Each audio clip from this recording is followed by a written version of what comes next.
मेरा नाम दुर्गा जपसरे। आज हम इतिहास विषय पढ़ने वाले हैं। उसमें घटक है स्वतंत्र आंदोलन युग का प्रारंभ।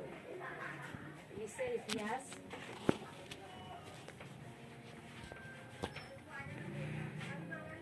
विषय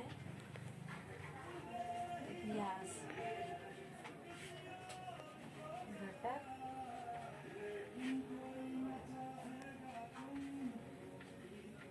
स्वतंत्रता आंदोलन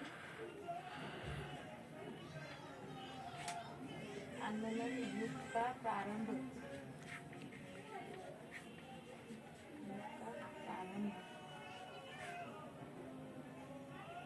उपघटक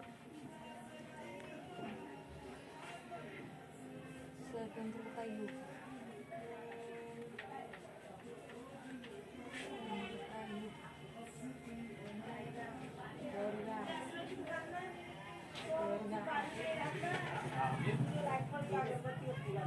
स्वतंत्र आंदोलन युग का प्रारंभ।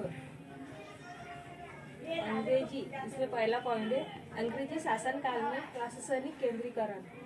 अंग्रेजी प्रशासन के कारण भारत में सही अर्थ में एक क्षेत्र शासन प्रारंभ हुआ।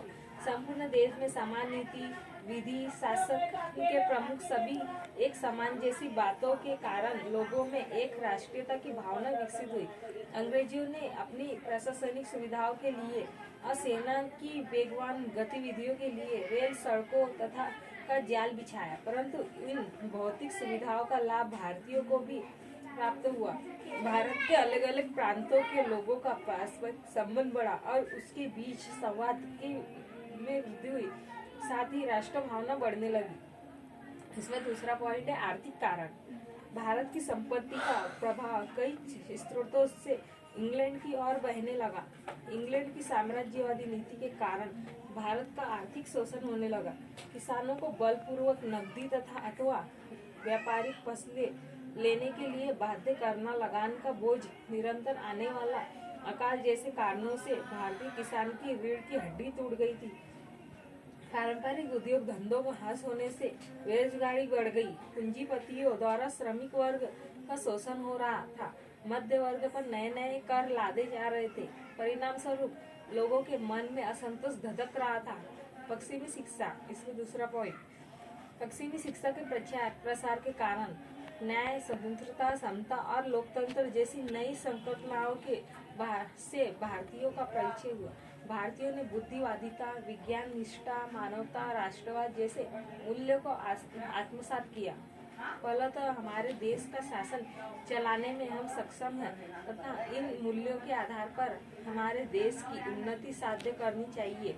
यह भावना बलवती होने लगी। भाषाई विविधता से संपन्न ऐसे भारत को अंग्रेजी भाषा के कारण संपर्क का एक नया माध्यम मिला। इसमें तीसरा पॉइंट है भारत के प्राचीन इतिहास का अध्ययन। कोलकाता में अंग्रेजियों ने एशियाटिक सोसाइटी की स्थापना की। कई भारतीय और पश्चिमी विद्वानों ने भारतीय संस्कृति का अध्ययन प्रारंभ किया। संस्कृत, पारसी तथा अन्य भारतीय भाषाओं में उपलब्ध पांडुलिपियों की जांच पड़ताल कर उन पर शोध कार्य प्रकाशित किए। डॉक्टर भाऊ दाजी लाड, डॉक्टर गो भांडरकर जैसे कुछ भारतीय विद्वानों ने प्राचीन भारतीय संस्कृति का गहन अध्ययन किया।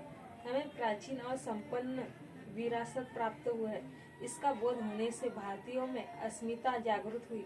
पुणे में भांडरकर प्राच्य विद्या संशोधन मंदिर संस्था विगत 100 वर्षों से कार्यरत है।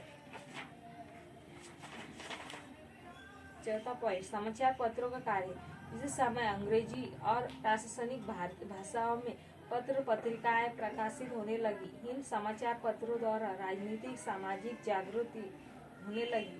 दर्पण, प्रभाकर, हिंदू, अमृत बाजार पत्रिका, केसरी, मराठा जैसे समाचार पत्रों द्वारा सरकारी नीतियों की आलोचना होने लगी। पहला पॉइंट है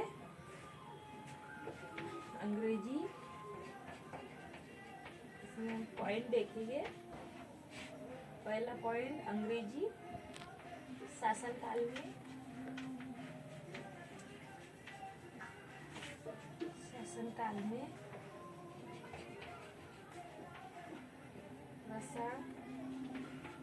प्रशासनिक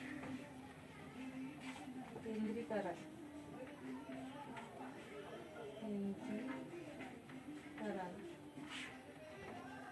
दूसरा है आर्थिक शोषण।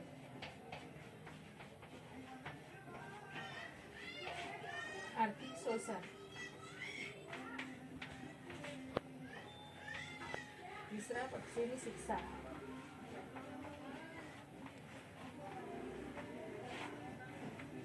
शिक्षा।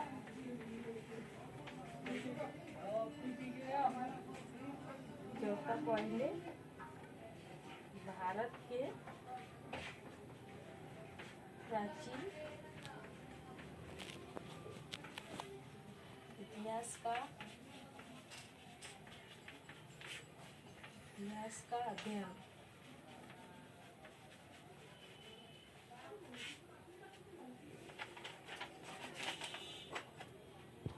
और पांचवा समाचार पत्रों का